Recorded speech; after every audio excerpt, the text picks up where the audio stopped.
Welcome to Crypto.XL, your go-to spot for all things crypto. Here we dive into market trends, altcoin gems, and blockchain innovations, helping you stay ahead in the ever-evolving world of crypto. But remember, I'm not a financial advisor, and nothing here is financial advice. Always do your own research before investing. Want exclusive insights? Join the Patreon where I share buy and sell picks, market updates, and behind-the-scenes content. Hit that like, subscribe, and bell icon so you never miss an update. Let's ride the crypto wave together.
Crypto.XL, back again with another one.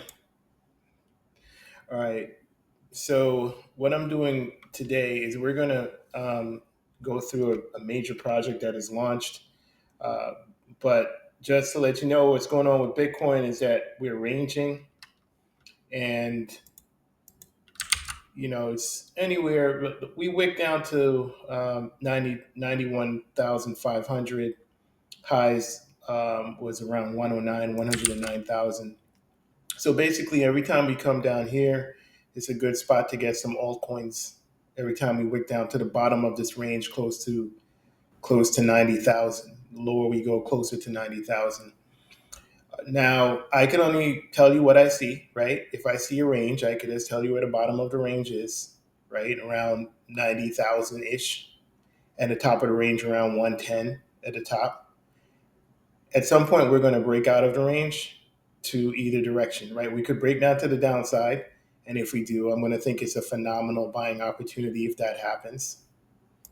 And if we break to the upside, well, the altcoins should start doing backflips if and when that happens.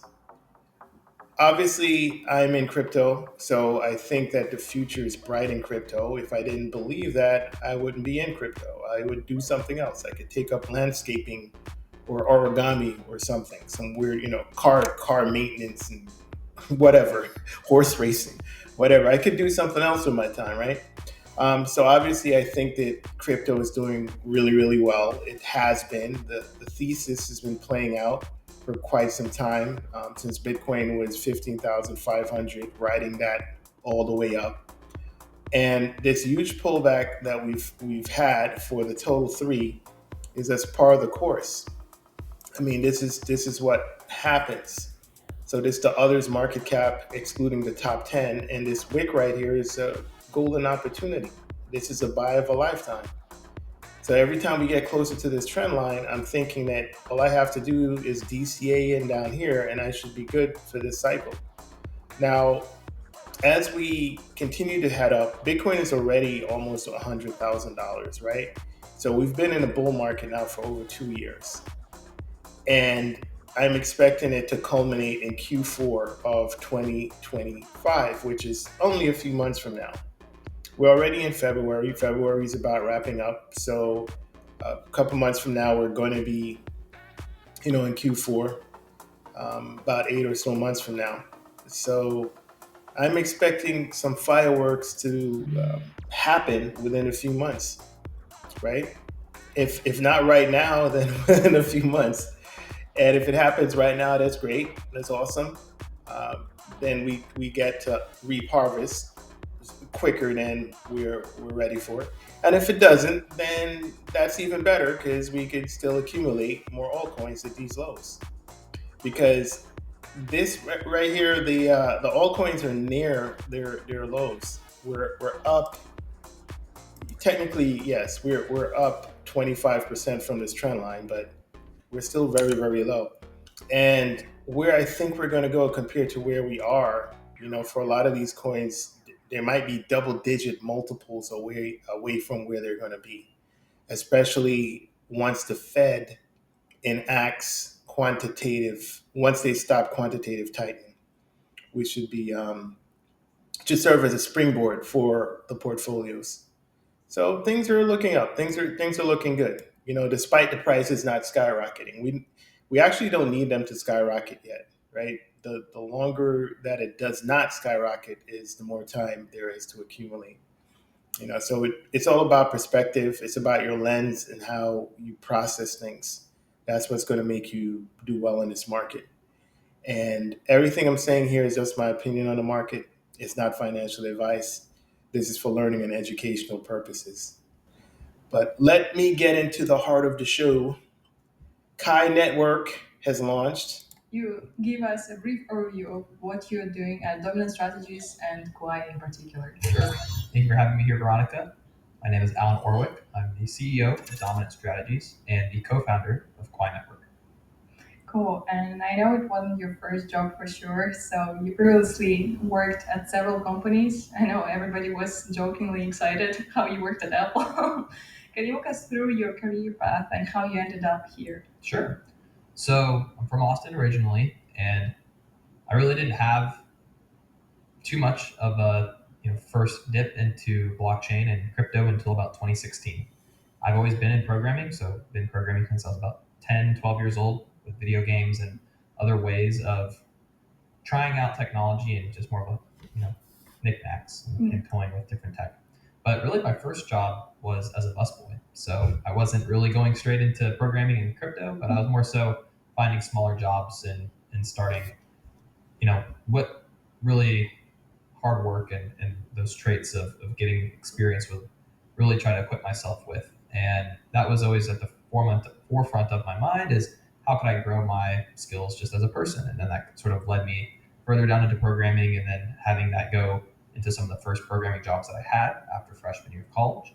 That was at Q2E Banking as a software intern, and then later on more around the consulting work. And then eventually that led me to a lot of the research I did at UT. So I was one of the undergraduate researchers at UT Austin, was able to build the blockchain lab and also help other students get jobs in that lab, and then was able to eventually get to Apple as a software engineer intern, and then ultimately as a software engineer full time.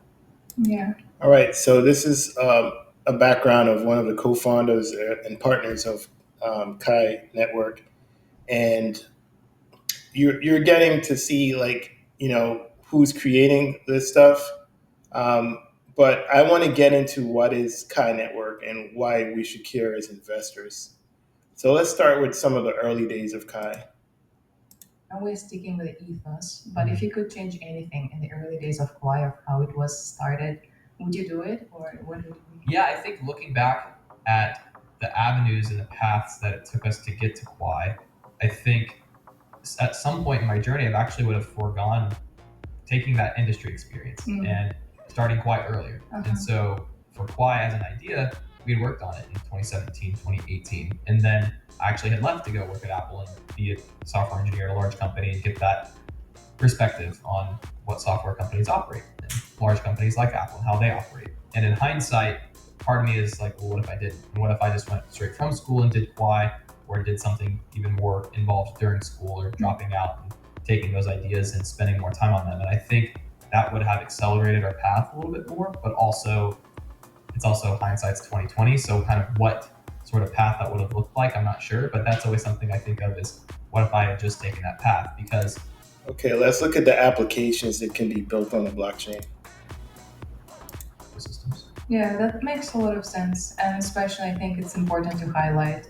I'm glad you did that we starting with one shard, Yep.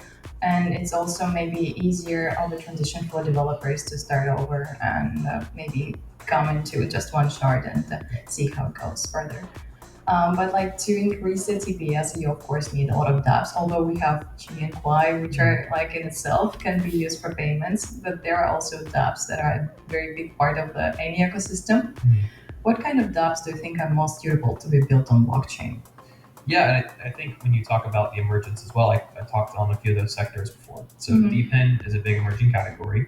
We're seeing a lot of the real physical infrastructure networks that are coming online to blockchains and using these hardware applications and token incentives to spur these sorts of interesting use cases, either in wireless, energy, Mhm. in mapping and networking, and other things that can manifest incentives. So I think that would be a very interesting category to explore on Quai, and we want to enable that, particularly given we can hyperscale to these real interesting applications that need that level of throughput, because you need fees consistently low if you're constantly doing wireless transactions, you're paying for bandwidth, or you're paying for these things such as energy and allocating energy across the grid. So for us, I see DePIN as a category there.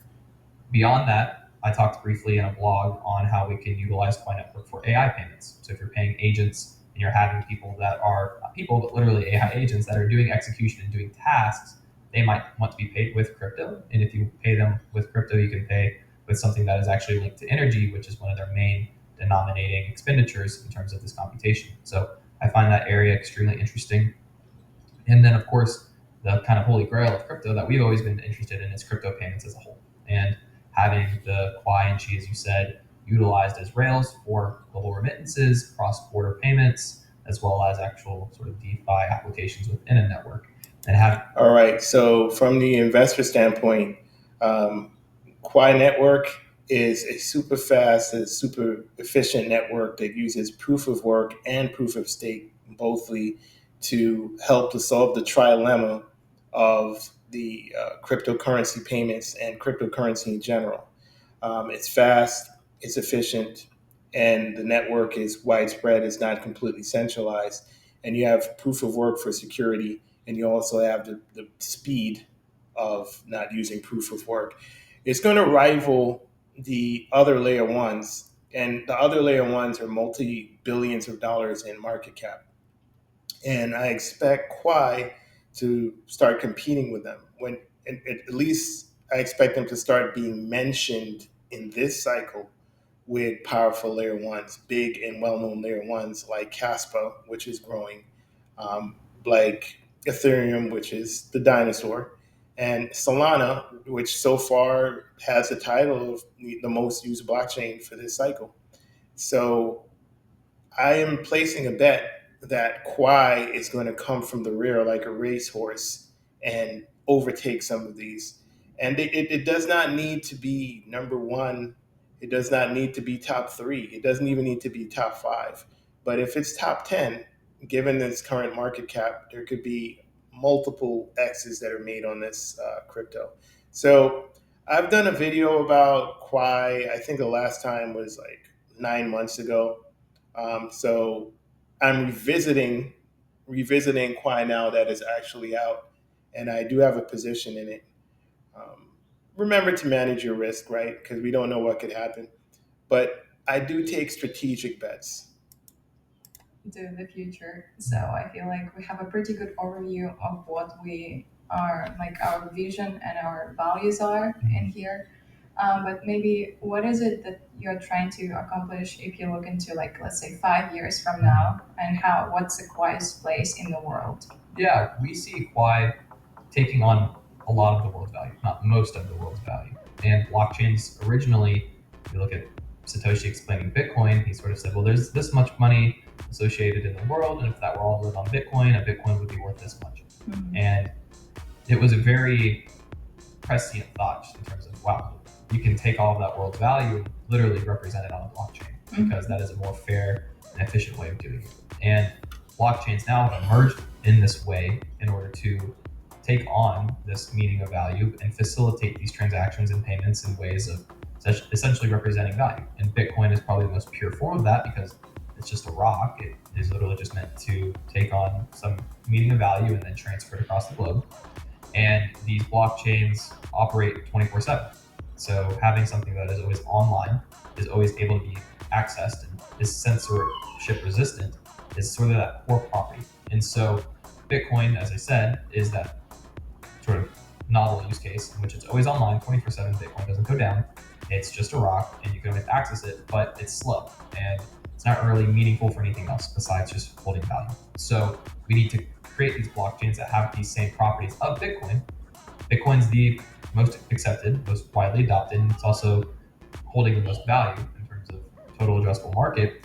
And everything else is sort of going in a different way where like we want to go fast, but we don't want to have those same properties of Bitcoin. So in 5 to 10 years, I would love for Quai to look something more like Bitcoin versus maybe something like Solana. I really don't think we should look like that. I think we should take properties, if we're going to try to innovate more, it should look more like the censorship resistant decentralized network, having millions of nodes online, having millions of miners, having everyone across the globe being able to access and use this network versus something that is more centralized and controlled by a fewer sort of set of actors or parties. So if you were to ask me again in 5 to 10 years, it's how big in terms of access and distribution can we make Quai? And I see that in terms of a global network of GPU miners, all contributing to the censorship resistant network that is still achieving high levels of throughput in the tens of thousands of transactions per second. Yeah, for sure. All right, so I think he said it best. What I would say is that pay attention to this space and pay attention to this project because we don't know where it's going to go. This could possibly be the early stages of the next big layer one. You heard it here first. Crypto.XL, shout out to the Patreons. I did send out buy alerts on Quai and other cryptos that in the future I'll probably do videos on, but they're getting this information first. So I will see you guys at the top. The bull market's still on. Altcoin season is still coming. Do not panic. Just DCA in at the lows. If it fits your risk profile and your risk tolerance. Remember, I am not a financial advisor. I take risks. Take care. Crypto.XL. Welcome to Crypto.XL, your go-to spot for all things crypto. Here we dive into market trends, altcoin gems, and blockchain innovations, helping you stay ahead in the ever-evolving world of crypto. But remember, I'm not a financial advisor, and nothing here is financial advice. Always do your own research before investing. Want exclusive insights? Join the Patreon where I share buy and sell picks, market updates, and behind-the-scenes content. Hit that like, subscribe, and bell icon so you never miss an update.